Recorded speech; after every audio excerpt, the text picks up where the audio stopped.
కీలకమైన విద్యుత్ సంస్థల పోస్టుల్లో ఐఏఎస్ అధికారులను అపాయింట్ చేశారు.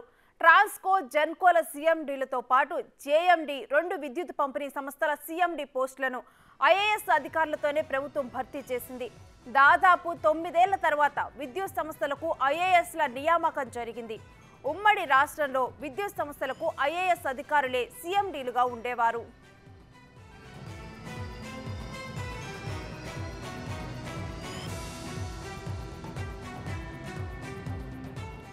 తెలంగాణ ఏర్పడిన తొలినాళ్లలో 1999 బ్యాచ్ ఐఏఎస్ అధికారి సయ్యద్ అలీ ముర్జజా రిజ్వీ ట్రాన్స్కో సీఎండీ గాను ఎస్పీటీసీఎల్ సీఎండీ గాను పనిచేశారు. అప్పట్లో అధికారులను పరుగులు పెట్టించేవారు. ఇక సరిగ్గా పనిచేయని ఒక డిస్కం డైరెక్టర్ను రిజ్వీ నిలదీయటంతో ఆయన సెలవుపై వెళ్లారు.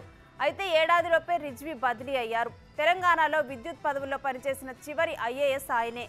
ఎలక్ట్రికల్ ఇంజనీరింగ్ పట్టభద్రుడు కావటం, గతంలో ట్రాన్స్కో ఎస్పీడీసీఎల్ సీఎండీగా పనిచేసిన అనుభవం ఉన్న దృష్ట్యా రిజ్వీకి కీలక బాధ్యతలు అప్పగించింది. ఇంధన శాఖ కార్యదర్శిగా ట్రాన్స్కో, జెన్కో సంస్థలకు సీఎండీగా ప్రభుత్వం నియమించింది. ప్రస్తుతం ఆయన వైద్య ఆరోగ్య శాఖ కార్యదర్శిగా ఉన్నారు. ట్రాన్స్కో, జెన్కోలకు సుదీర్ఘకాలం సీఎండీగా పనిచేసిన ప్రభాకర్ రావు ఇటీవల తన పదవులకు రాజీనామా చేశారు.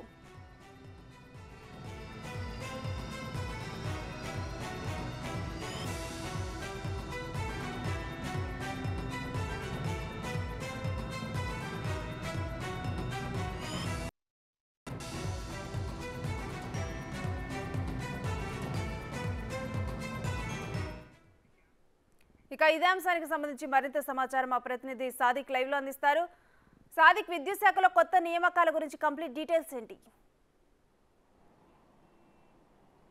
రేణుశ్రీ, విద్యుత్ శాఖను పూర్తి స్థాయిలో కూడా ప్రక్షాళన చేసేందుకు గాను ముఖ్యమంత్రి రేవంత్ రెడ్డి పూర్తి స్థాయిలో ఫోకస్ పెట్టినట్టుగా స్పష్టమవుతుంది. ఇప్పటివరకు రిటైర్డ్ అధికారులతో నడిపించినటువంటి ఘనత కూడా కేసీఆర్కు ఉంది. సో రిటైర్డ్ ఉన్నటువంటి అధికారుల వల్ల పూర్తి స్థాయిలో కూడా అది నిర్వీర్యం అయిపోయిందని కూడా పెద్ద ఎత్తున విమర్శలు వచ్చాయి. ఇటీవల ట్రాన్స్కో జెన్కో సీఎండీగా ఉన్నట్టు ప్రభాకర్ చేసినటువంటి అనేక అంశాలపైన కూడా రివ్యూ చేసినటువంటి ముఖ్యమంత్రి రేవంత్ రెడ్డి ఆయనను తొలగించాలని కూడా అధికారులకు ఆదేశాలు జారీ చేయడం జరిగింది. ఆ తర్వాత మళ్ళీ ఆయన ఆ రాజీనామాను ఆమోదించవద్దని కూడా స్పష్టం చేయడం జరిగింది. ఎందుకంటే 81,000 కోట్లు అంటే 81,000 కోట్ల రూపాయల వరకు కూడా ట్రాన్స్కో, జెన్కో సంబంధించిన విద్యుత్ సంస్థలు అప్పులుగా ఉన్నాయి.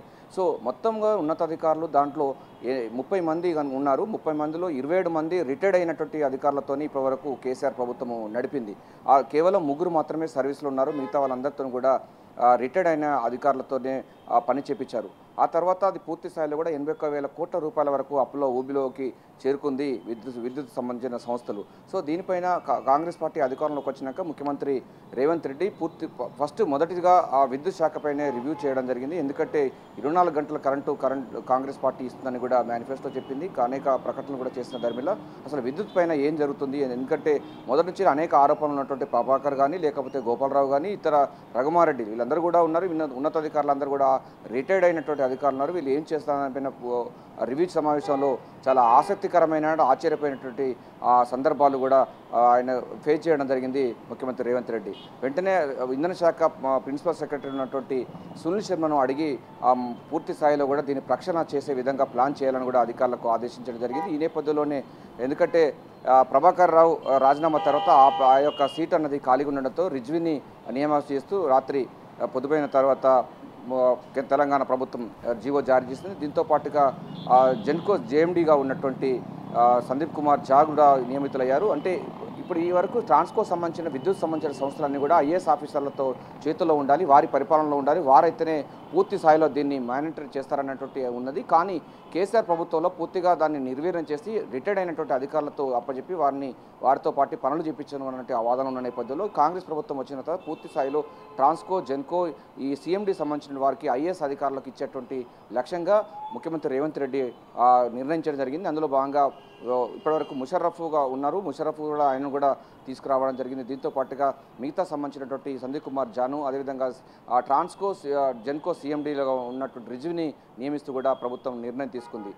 రిజ్వీ గురించి చెప్పినట్టయితే ఆయన ముక్కుసూటి 2013 జూన్ నుంచి 2014 వరకు కేవలం 13 నెలలు మాత్రమే ఆయన దాంట్లో ఎస్పీడీసీఎల్ అంటే జెన్కో ట్రాన్స్కోకు సీఎండీగా ఉన్నారు. ఆ తర్వాత ముక్కుసూటిదనం ద్వారా లేకపోతే అక్కడ అధికారులను ఉరుకులు పట్టించిన ఘనత కూడా రిజ్వీకి ఉంది.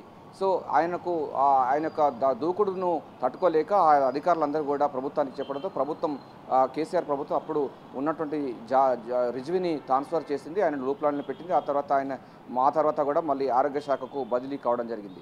సో విద్యుత్ శాఖలో రిటైర్డ్ ఉద్యోగుల చేత రిటైర్డ్ సంబంధించిన అధికారుల చేత కాలం గడిపినటువంటి కేసీఆర్ ప్రభుత్వం అనేకమైనటువంటి అంశాలపైన కూడా దీంట్లో ఇంకా విచారణ జరుగుతూ ఉంది. 81,000 కోట్ల రూపాయలు ఎందుకు బాకీ అయ్యారు, ఎక్కడి నుంచి పట్టుకొచ్చారు, దీన్ని ఎవరు కట్టాలన్న దానిపైన కూడా పూర్తి స్థాయిలో కూడా ఎవరినొకరు బాధ్యులు చేసే లక్ష్యంగా కూడా ప్రభాకర్ రావును మరోసారి కూడా పిలిచి ముఖ్యమంత్రి రేవంత్ రెడ్డి ప్రశ్నించే అవకాశం అయితే కనబడుతుంది. ఎందుకంటే ఉద్యోగ వర్గాలు కూడా ఇదే చెప్తున్నారు. ఎందుకంటే చాలా సంవత్సరాలుగా దాదాపు 8 సంవత్సరాలు కూడా శ్రీనివాస్ ఉన్నాడు జేఎండీగా, ఆయనను పదవి తొలగించడం జరిగింది. ఆ ప్రయత్నంలో జాను నియమించడం జరిగింది. అంటే విద్యుత్ శాఖ పైన పూర్తిగా ఫోకస్ పెట్టినటువంటి ముఖ్యమంత్రి రేవంత్ రెడ్డి అధికారులందరూ కూడా ప్రకటించాలి, ఐఏఎస్ ఆఫీసర్లనే నియమించాలి. ఎందుకంటే చాలా కీలకమైనటువంటి విద్యుత్ శాఖలో అధికారులు అంటే రెస్పాన్సిబుల్ అధికారులు ఉంటూ సర్వీస్లో ఉన్నట్టు అధికారులు ఉండడం వల్లనే పూర్తి స్థాయిలో నాణ్యమైన విద్యుత్ వస్తుంది. ఇతర రాష్ట్రాల నుంచి వెళ్ళి విద్యుత్ కొనుగోలు అంశాల్లో కూడా పూర్తి స్థాయిలో పారదర్శకత ఉంటుంది, జవాబుదారీతనం ఉంటుందని కూడా ముఖ్యమంత్రి రేవంత్ రెడ్డి భావించడం జరిగింది. అందులో భాగంగా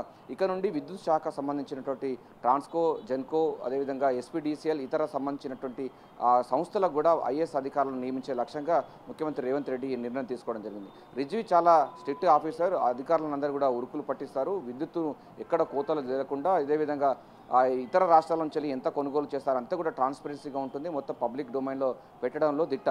సో ఈ నేపథ్యంలోనే రిజ్వీని ట్రాన్స్కో జెన్కో సీఎండీగా ముఖ్యమంత్రి రేవంత్ రెడ్డి నియమించడం జరిగింది. దీంతో విద్యుత్ శాఖలో పూర్తిగా సమూల మార్పుల కోసం శ్రీకారం చుట్టినట్టుగా మనకు స్పష్టం అర్థమవుతుంది. మిగతా సంబంధించిన శాఖల కన్నా ముఖ్యమంత్రి రేవంత్ రెడ్డి అయితే ఈ విద్యుత్ శాఖ పైన విద్యుత్ ట్రాన్స్కోల పైన మాత్రం ఫుల్ ఫోకస్ పెట్టడం జరిగింది. ఎందుకంటే గత ప్రభుత్వం 12 గంటలు మాత్రమే విద్యుత్ ఇచ్చినప్పటికీ 24 గంటల కరెంటు ఇచ్చినా కూడా ప్రజలకు మబ్బపెట్టింది, రైతుల దగ్గర కూడా తీసుకొచ్చింది.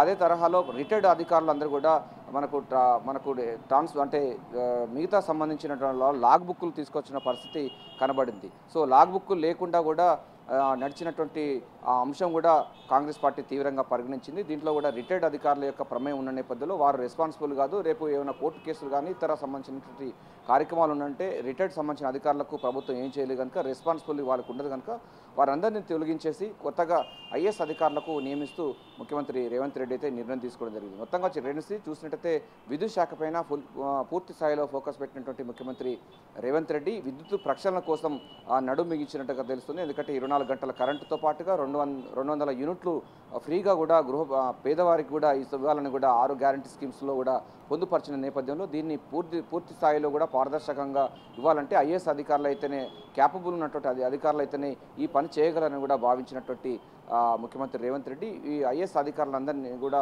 విద్యుత్ శాఖలోకి అంటే ట్రాన్స్ఫర్ చేయడం జరిగింది.